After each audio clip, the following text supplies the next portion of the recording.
Hey everyone, I'm Rick, and thanks for joining me. And if you've been here before, welcome back to my channel. In my last video, I shared that I had received 3 new IEMs in for review at different price points. And we looked at the $20 TRN Dolphin. Today we're looking at another IEM at the next step up, $35. And this is going to be a shorter video. I'll share my experience and my opinions, and that's about it. I do, however, think that today's IEMs are a great deal once again. Here we have the OoPusX OP22, and you will see the paid promo banner above because this set of IEMs was sent to me at no charge for review by ShenzenAudio.com. A big thanks to Shenzhen Audio for supporting the channel. My contact over at Shenzhen Audio had emailed me to share that OoPusX had considered feedback from users of the previous model of this headphone, and that would be the OP24. And they have fully redesigned that model in the OP22 model here.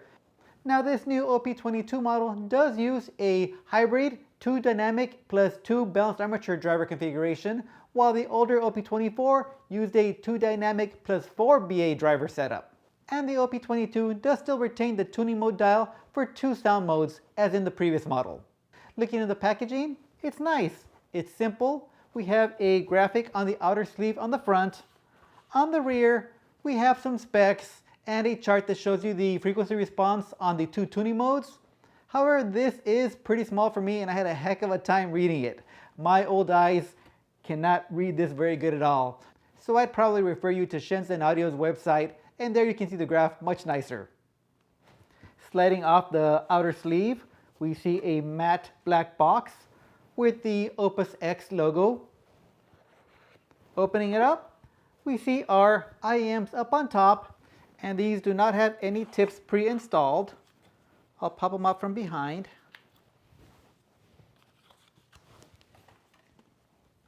We have our accessory kit down at the bottom. A small user's guide. In our accessory kit, we have our cable and 6 pairs of ear tips, 2 in small, medium, and large, and in 2 different materials.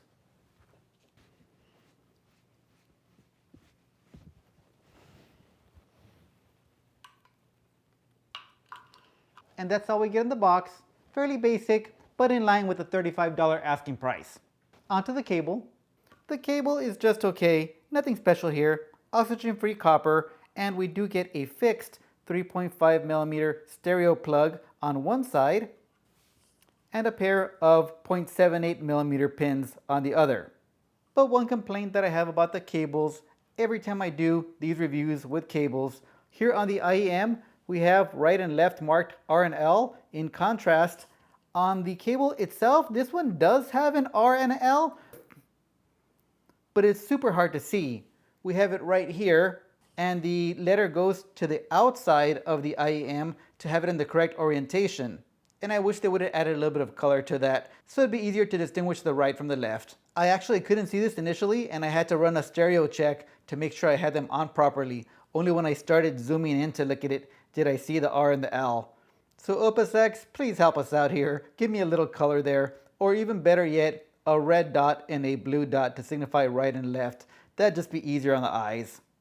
The ear hook is nice and firm, so it does hold very well on your ear. As for the IEM itself, here we have the markings for the tuning dial, and we have this dot here that signifies the balanced, and we have to have it next to our indicator dot here. We'll give the knob a turn forward to go into the bass boost mode, and that's what we want to do. Make sure it's completely next to it. We do not want the dots to be kind of halfway there. We want it all the way either on balanced or on bass boost. We do have a vent down here, and that'll relieve pressure from the dynamic drivers. The rest of the construction, it's fairly nice for the price point. I think it's nice. The mode dial feels solid as well. And back to the cable, as I said with the TRN Dolphins, I think that at this price point as well, I'd stick with the included cable. I'll just plug it in once and leave it there at all times, and then I don't have to worry about that L and that R. Or, if you're up to it, you can always paint them yourselves. That would work as well. As for the aesthetics, I really dig them.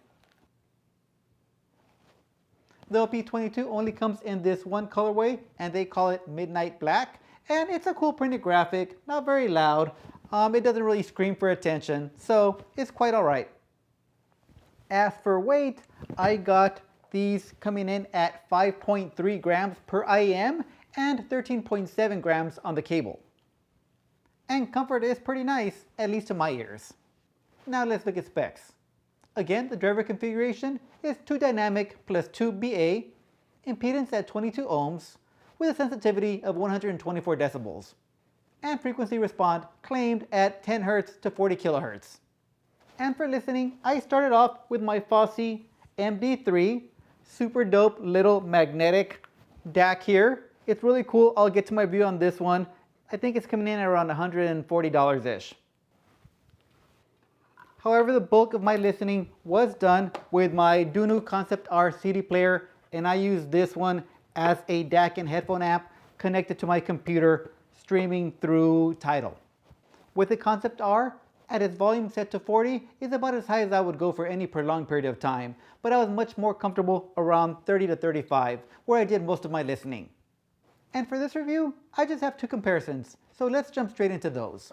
First, we'll compare the OP22 set to balance mode versus the nice HCK tiers. And these guys come in at $30 to $35, depending on if they're on sale. The first thing that I noticed is that the nice HCK tiers definitely have more bass. However, they do compress the layers quite a bit. The mid-range is also a little less bright. Vocals on the OP22 have a little more shine around the edges. The highs are nice on both of them. However, I think triangle hits are slightly crisper on the OP22s, and somehow more believable. Overall, with the OP22s set to balance mode, I think the OP22s are, well, more balanced. However, I did prefer the bass on the tiers. Now the comfort was OP22 all day though. Next, I set the OP22s to the bass boost mode, and here the OP22s match the bass of the tiers. But they keep their better layering and clearly crisper and more detailed vocals. The highs in the air aren't really affected, they keep their shine. Between the nice HCK tiers and the OoPusX OP22, I'd personally reach for the OP22. Now at this point I will say that I do appreciate OoPusX giving us that balance mode on this OP22. However, I personally won't ever have them set to balanced. They are just much more engaging on the bass boost mode. And honestly, I think that if OoPusX would have done away with the tuning dial and just kept these with the voicing of the bass boost mode, I think they would have sold excellent as is. So personally, I would look at the mode dial as a value add as opposed to a reason to buy these. On to the second comparison. I'm going to skip the balance mode for this next one and jump straight into bass boost. This time compared to the slightly more expensive CCA Rhapsody. These come in slightly more expensive, around $45 to $50, sometimes on sale as low as $40. They also have tuning abilities in the form of micro switches, and I do like mine with the 2 bass switches up, the 2 treble switches down, so with its strongest bass as with the OP22s. And in this comparison, starting with the bass quantity is about equal on both of these. Very nice and deep and nice and punchy as well. But I can say that I get slightly better texture on the Rhapsodies.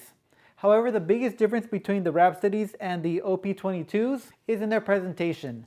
The OP22s on bass boost are still more balanced than the Rhapsodies for sure. The Rhapsodies do beat out the OP22s in layering, but are slightly more recessed in the vocals. The highs are very similar on both, and nothing really stands out to compare. So between these two, I think this is a tougher choice to say which one is better. For my personal use, I do prefer the Rhapsodies for their layering and that more V-shaped tuning. They are an upgrade in feel in the hand as well as build quality as well over the OP22s. However, don't count the OP22s out yet because what they have going for them is that balance. And that alone could be more appealing for a lot of users. And for under $35, I do think they're a great set of IEMs and you can't go wrong. Another solid product, and they do get a recommend from me. Now if you've gotten this far in the video, I'll remind you guys that we have about 2 or 3 more days left on my giveaway for the TRN Dolphins. If you haven't seen my TRN Dolphin video, go check that one out, and there is a link in the description to join a giveaway. And look out for my next video. The next video will be a IEM a couple levels up in price point from the OoopusX OP22s, the Twistura Beta flagships, and these are coming in at around $120. So look out for this review video soon.